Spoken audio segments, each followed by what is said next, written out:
તો નમસ્કાર, આપણે સેન્દ્રિય ખાતર જોવાનું છે, બરોબર?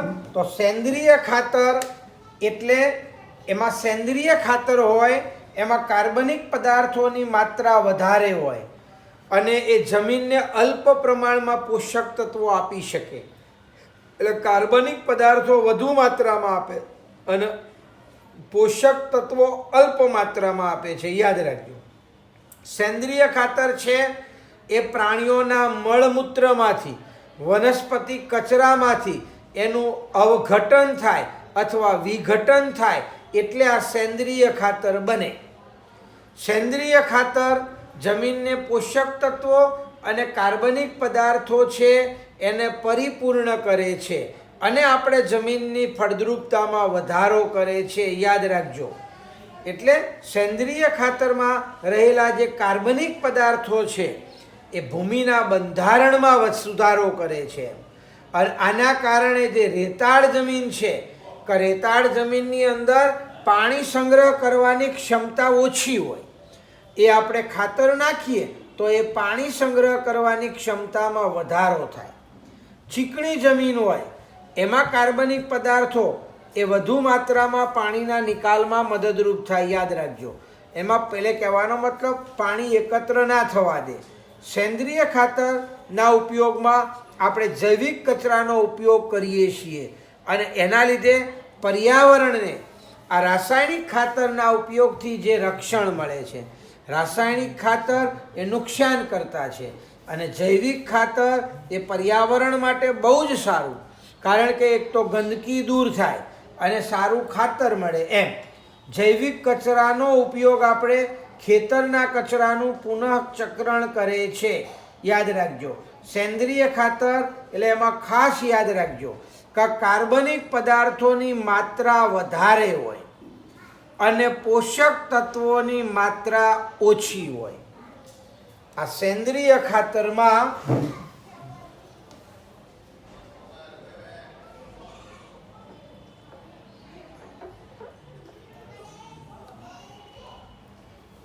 કાર્બનિક પદાર્થોની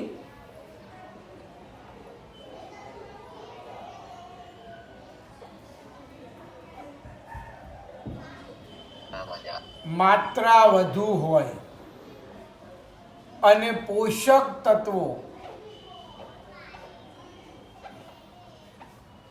ની માત્રા ઓછી હોય. યાદ રાખજો. અને આ સેન્દ્રિય ખાતરની અંદર શું આવે તો પ્રાણીઓના મળમૂત્ર,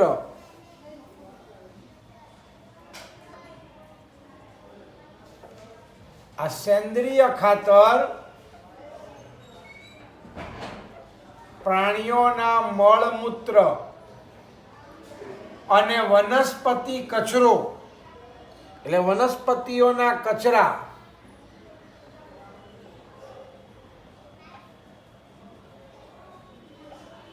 ના વિઘટનથી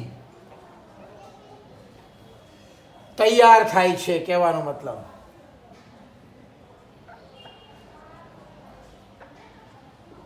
કરવામાં આવે છે. યાદ રાખજો, બરોબર? આ સેન્દ્રિય ખાતર એમાં એના ખાસ બે ભાગ પડે છે, એક કમ્પોસ્ટ અને વર્મી કમ્પોસ્ટ અને બીજું લીલું જૈવિક ખાતર. સેન્દ્રિય ખાતરના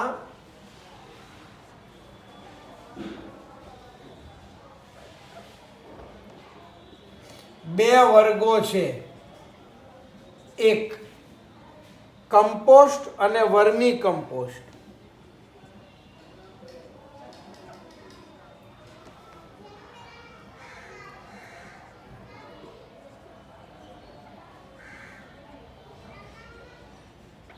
વર્મી કમ્પોસ્ટ અને બીજો ભાગ છે લીલું જૈવિક ખાતર.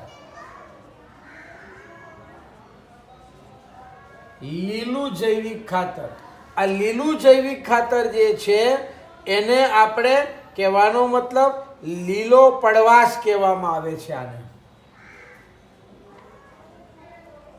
લીલો પડવાશ. હવે સમજી લેજો કે આ કોમ્પોસ્ટ ખાતરમાં શું હોય તો કોમ્પોસ્ટીકરણની ક્રિયા કરવામાં આવે એમાં એક ખાડો કરવામાં આવે, બરોબર, અને ખાડાની અંદર નકામા પદાર્થો એટલે કે પ્રાણીઓના મળમૂત્ર છાણ જેને કહીએ, શાકભાજીના છાલ હોય તેમજ કચરો હોય, આ બધું જે પશુઓ દ્વારા ત્યજી દેવામાં આવેલો ચારો હોય, ઘાસ હોય, આ બધું આપણા ઘરગથ્થુ કચરો હોય, સુએજનો કચરો હોય, પછી નીંદણ હોય, આ બધું ખાડાની અંદર એને સળવા દેવામાં આવે. સળવા દેવામાં આવે આ ક્રિયાને કમ્પોસ્ટિંગ કહેવાય, બરાબર. એનો ફાયદો એ છે કે કમ્પોસ્ટમાં કાર્બનિક પદાર્થો અને પોષક તત્વો બંને ખૂબ વધુ પ્રમાણમાં હોય છે એમ, બરાબર. અને બીજું છે હવે વર્મી કમ્પોસ્ટ. વર્મી કમ્પોસ્ટ એટલે એને અળસિયાનું ખાતર કહેવામાં આવે છે. વર્મી કમ્પોસ્ટનું બીજું નામ અળસિયાનું ખાતર. એમાં ખેતરની અંદર માટીના ઢગલા કરવામાં આવે અને એમાં અળસિયાને ત્યજી દેવામાં આવે, અંદર નાખવામાં આવે. આ અળસિયા છે એ માટી ખાય અને પાછી સંડાસ દ્વારા માટી બહાર કાઢે. આ જે માટી બહાર કાઢે એ માટી પોષક તત્વોથી ભરેલી હોય, એટલે આને વર્મી કમ્પોસ્ટ કહેવામાં આવે છે, અળસિયાનું ખાતર. હવે લીલું જૈવિક ખાતર, લીલો પડવાશ એટલે શું? આપણે પાક ઉગાડતા હોય ને એના પહેલાં ખેતરમાં કેટલીક વનસ્પતિઓ, એમાં સણ આવે, ગુવાર આવે, બરાબર, આને ઉગાડવામાં આવે. ઉગી અને પછી એને ફૂલ આવે, દાણા નહીં આવવા દેવાના, ફૂલ આવે એટલે આપણે હળ ચલાવી દેવાનું. હળ ચલાવી દેવાનું એટલે બધો પાક છે ને એ પ્લાવ મારી દેવાનું, એટલે જમીનની અંદર દટાઈ જાય.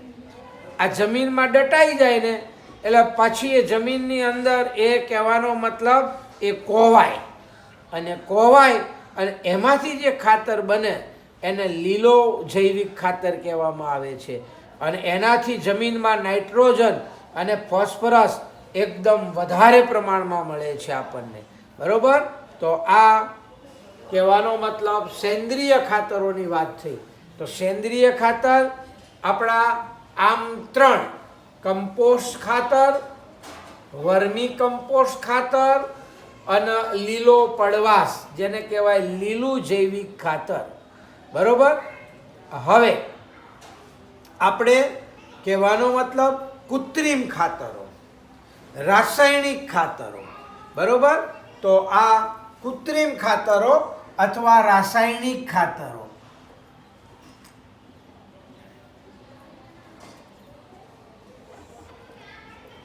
આ ફેક્ટરીમાં તૈયાર થાય.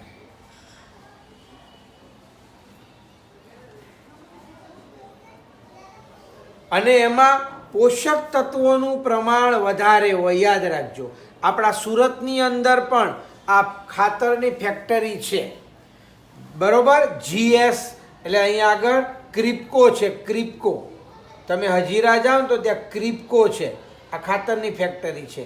વડોદરાની અંદર GSFC છે, ગુજરાત સ્ટેટ ફર્ટિલાઇઝર કોર્પોરેશન. પછી ભરૂચની અંદર જાઓ તો ત્યાં GNFC છે, ગુજરાત નર્મદા વેલી ફર્ટિલાઇઝર. પછી કલોલમાં જાઓ અથવા કચ્છમાં જાઓ તો ત્યાં ઇફકો છે. તો આ ખાતરની ફેક્ટરીઓ છે, બરાબર.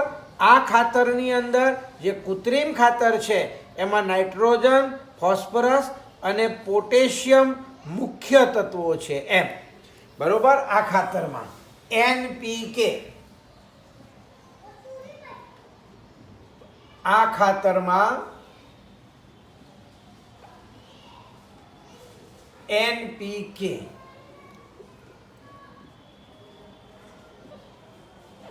એટલે કે નાઇટ્રોજન, ફોસ્ફરસ અને પોટેશિયમ.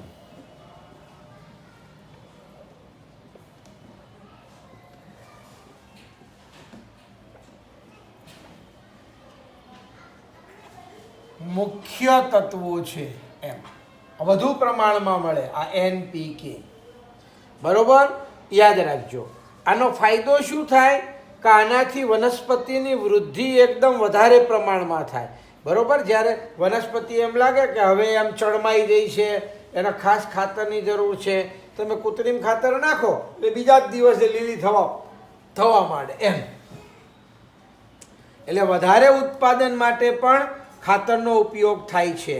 ઓકે, પણ એમાં એક કાળજી રાખવી પડે છે. ખાતરનો જો આપણે વધુ પડતો ઉપયોગ કરવામાં આવે તો એના લીધે શું થાય કે એ જમીનમાં જાય અને જમીન દ્વારા મૂળ દ્વારા પછી વનસ્પતિમાં જાય અને વનસ્પતિની અંદર આનો સંગ્રહ થાય અને આનો સંગ્રહ થાય એટલે પછી એવી વનસ્પતિ આપણે ખાઈએ એટલે આપણને રોગ થાય. બરોબર, એટલા માટે હવે તો ઘણા ઉદ્યોગપતિઓ છે ને એ સ્પેશિયલ એમ કે નેચરલ હળદર લાવીએ છીએ, અમે તો નેચરલ ઘઉં લાવીએ છીએ, નેચરલ અનાજ લાવીએ છીએ, એમ કે કુદરતી રીતે પાકેલું એમ. બરોબર, એટલે આ ખાસ યાદ રાખજો. આપણે વધારે પડતી કહેવાનો મતલબ સિંચાઈ કરીએ, પાણી અંદરથી વહી જાય તો પણ એનું શોષણ ના કરી શકે ખાતરો. બરોબર, એના લીધે જલ પ્રદૂષણ પણ થાય છે એમ. ખાતરનો સતત ઉપયોગ કરવાથી આપણે ભૂમિની ફળદ્રુપતા વધે નહીં પણ ઘટે છે. કારણ કે કાર્બનિક પદાર્થો છે એ પુનઃ પૂર્તિ થઈ શકતા નથી એટલે, અને એના લીધે જે સૂક્ષ્મ જીવો છે એનું જીવન ચક્ર ખલાસ થઈ જાય. વધારે પડતા કૃત્રિમ ખાતરના લીધે અળસિયા, બેક્ટેરિયા આ બધું મરી જાય અને એના લીધે એની ફળદ્રુપતા ઓછી થઈ જાય છે. એટલે આપણે કૃત્રિમ ખાતરોનો, રાસાયણિક ખાતરોનો આપણે કરકસરપૂર્વક ઉપયોગ કરવો જોઈએ. યાદ રાખજો કે સેન્દ્રિય, હવે આપણો સવાલ છે કે જમીનની ફળદ્રુપતાને જાળવી રાખવા માટે સેન્દ્રિય ખાતર અને રાસાયણિક ખાતરની તુલના કરો તો સેન્દ્રિય ખાતર છે તો એ જમીનને પોષક તત્વોથી સભર કરે છે. બરોબર, પોષક તત્વો એકદમ વધારે માત્રામાં આપે. અને રાસાયણિક ખાતર છે એ જમીન એનાથી સૂકી થઈ જાય અને જમીન ધોવાણનો દર એનાથી વધી જાય. પેલું સેન્દ્રિય ખાતર છે એ જમીનને કાર્બનિક પદાર્થો પૂરા પાડે છે, હ્યુમસ કહેવાય જેને. બરોબર, અને માટીમાં વધારો કરે છે. સેન્દ્રિય ખાતર છે જમીનને ધોવાણ સામે રક્ષણ આપે છે અને સેન્દ્રિય ખાતર છે એ જમીનમાં બેક્ટેરિયા જેવા સૂક્ષ્મ જીવાણુઓ છે એના માટે ખોરાક પૂરો પાડે છે. આ સેન્દ્રિય ખાતરની ફાયદા છે, સેન્દ્રિય ખાતરની અસરો છે. યાદ રાખજો. તો આપણે આ સેન્દ્રિય ખાતર અને રાસાયણિક ખાતરની તુલના કરવાની છે. તો પહેલાં સેન્દ્રિય ખાતર વિશે જોઈએ. તો સેન્દ્રિય ખાતરની જમીન પર અસરો.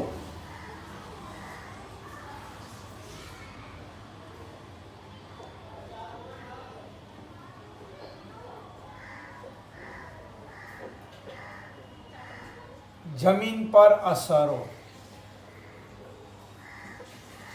તો પહેલી વસ્તુ, તે જમીનને પોષક તત્વોથી સભર કરે છે.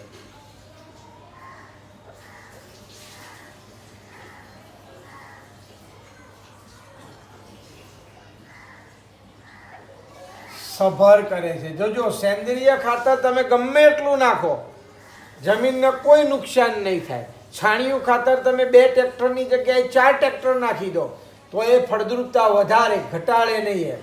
બરોબર, આ આયુર્વેદિક દવા જેવું છે. આપણે તુલસીનો રસ પીતા હોઈએ, તમને ડૉક્ટર 10 તુલસીના પાનનો રસ પીવાનું કહે અને તમે ભૂલથી કદાચ 20-30 તુલસીના પાનનો રસ પી જાઓ તો તમારા શરીરને નુકસાન ના થાય. જ્યારે ડૉક્ટરે તમને એમ કીધું હોય પેલી એલોપેથી દવા, ઇન્જેક્શન આપણને ગોળીઓ આલે કે આ સવાર બપોર સાંજ 1-1 ગોળી લેજો અને તમે 3 ગોળી હાથે લઈ લો તો આપણા શરીરને ફાયદો થવાની જગ્યાએ નુકસાન થાય. રાસાયણિક ખાતરમાં એવું હોય એમ. બરોબર, તો આ સેન્દ્રિય ખાતર છે એ જમીનને કાર્બોદિત પદાર્થો પૂરા પાડે છે.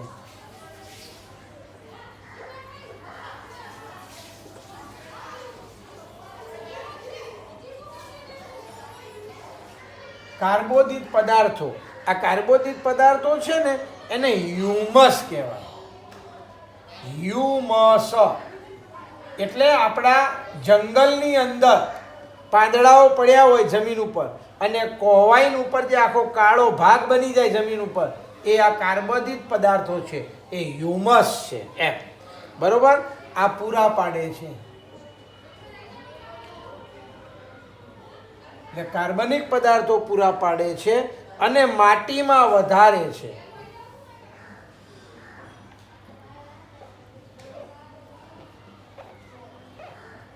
એટલે જમીનની અંદર આ કાર્બોદિત પદાર્થોનો વધારો કરે છે એમ. સેન્દ્રિય ખાતર જમીનને ધોવાણ સામે રક્ષણ આપે છે.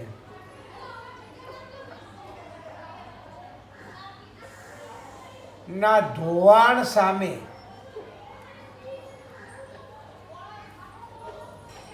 રક્ષણ આપે છે, એટલે જમીનનું ધોવાણ અટકાવે છે એમ. બરોબર. પછી જમીનમાં બેક્ટેરિયા જેવા સૂક્ષ્મ જીવાણુઓ માટે ખોરાક પૂરો પાડે છે. તે જમીનમાં બેક્ટેરિયા જેવા સૂક્ષ્મ જીવાણુઓ માટે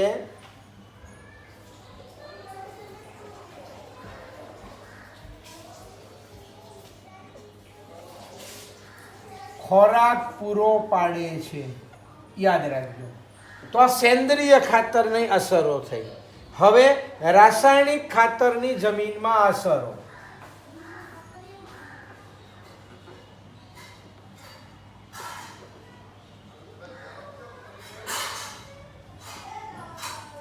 જમીનમાં અસર.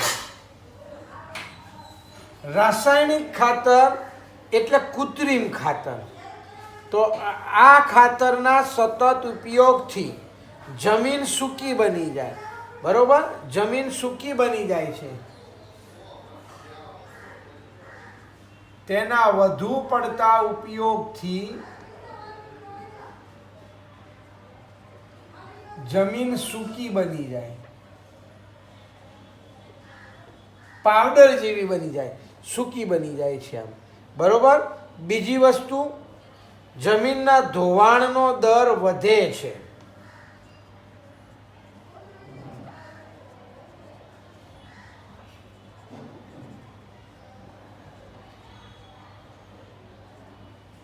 દર વધે છે. બરોબર. પછી એની અંદર કહેવાનો મતલબ જમીનના સેન્દ્રિય પદાર્થો એમાં ઘટે છે.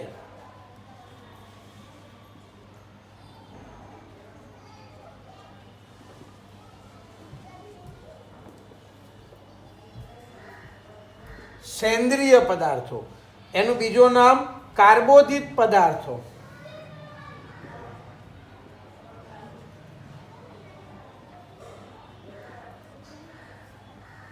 ઘટે છે એમ આનાથી. અને કાર્બોદિત પદાર્થો ઘટે છે અને જમીનની છિદ્રાળુતા ઘટે છે.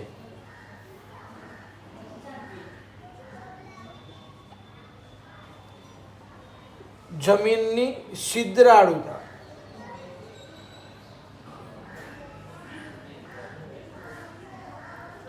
અને છિદ્રાળુતા ઘટે છે જેથી જમીનના મૂળ તંત્રને પૂરતા પ્રમાણમાં ઓક્સિજન મળતો નથી.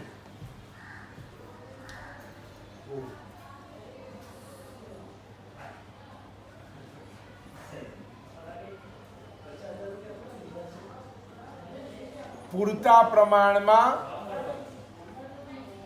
O2 મળતો નથી એમ. પૂરતા પ્રમાણમાં ઓક્સિજન નથી મળતો. જમીનનો ગુણધર્મ બદલાય છે.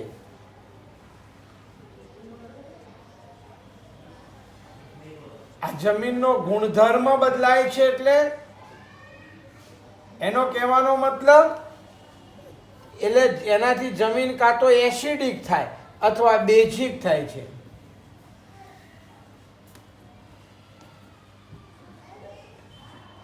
એસિડિક અથવા બેઝિક થાય છે.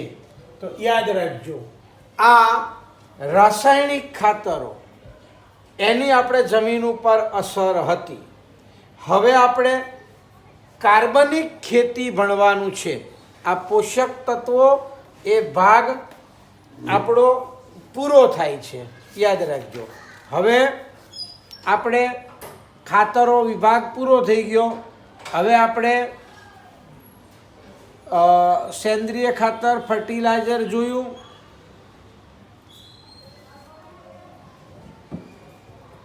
હવે કાર્બનિક ખેતી.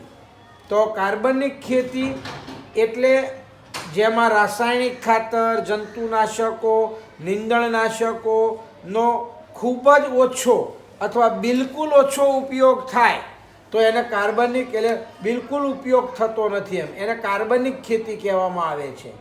અને આ પદ્ધતિ વધુમાં વધુ કાર્બનિક ખાતર એટલે આપણું સેન્દ્રિય ખાતર, બરાબર, એનો ઉપયોગ થાય છે. અને એનાથી કહેવાનો મતલબ એમાં ખાસ લીમડાના પાન, હળદર આ બધાનો કીટનાશક તરીકે એનો અંદર ઉપયોગ કરવામાં આવે છે, બરાબર. આ કાર્બનિક ખેતીની વાત છે. કુશળ પાક ઉત્પાદન પદ્ધતિ માટે આપણે આ મિશ્રિત ખેતી, આંતર પાક પદ્ધતિ અને પાક ચલણ અથવા પાકની ફેરબદલી કરાય છે.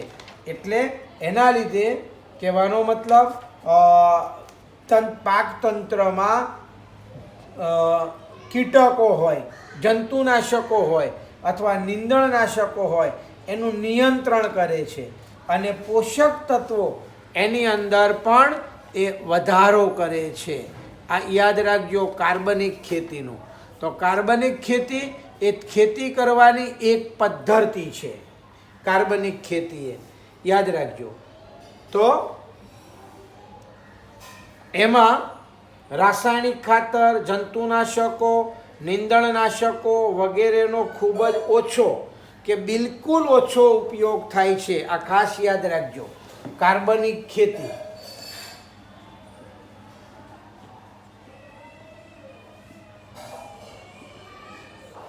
તો આ કાર્બનિક ખેતી એ ખેતી કરવાની આ એક પદ્ધતિ છે.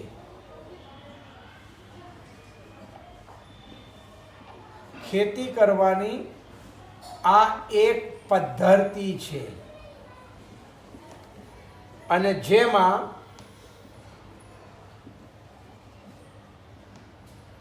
રાસાયણિક ખાતરો,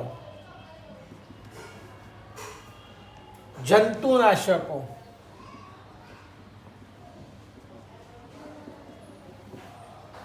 નીંદણનાશકો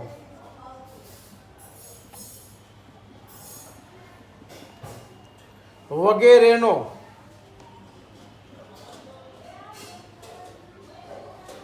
ખૂબ જ ઓછો કે બિલકુલ ઉપયોગ થતો નથી.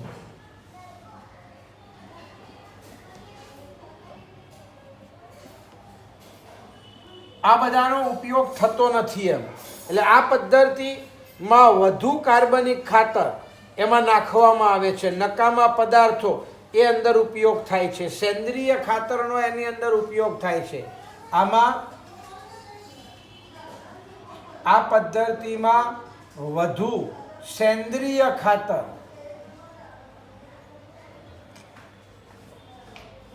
ખાતરનો ઉપયોગ થાય છે. લીમડાના પાન હોય અને હળદરનો વિશેષ રૂપે જૈવ કીટકનાશકોના સ્વરૂપમાં ખાદ્ય સંગ્રહમાં ઉપયોગ થાય છે. ખાદ્ય પદાર્થોનો સંગ્રહ કરવા માટે અહીંયા લીમડાના પાન, લીમડાના પર્ણો અને હળદરનો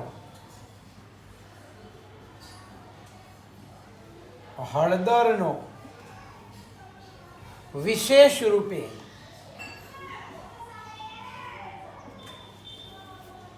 જૈવ કીટકનાશકોના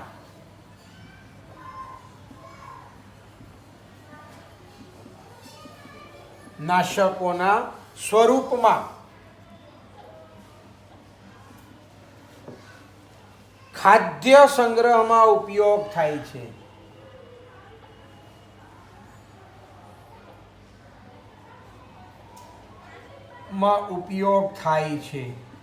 યાદ રાખજો. તો આ કાર્બનિક ખેતીની વાત થઈ, બરોબર. કે એનાથી કહેવાનો મતલબ આની અંદર મિશ્રિત ખેતી, આંતરપાક પદ્ધતિ અને પાકની ફેરબદલી કરાય છે. તેમાં મિશ્રિત ખેતી,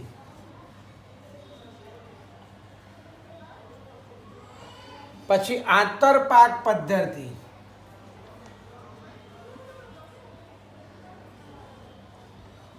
અને પાકની ફેરબદલી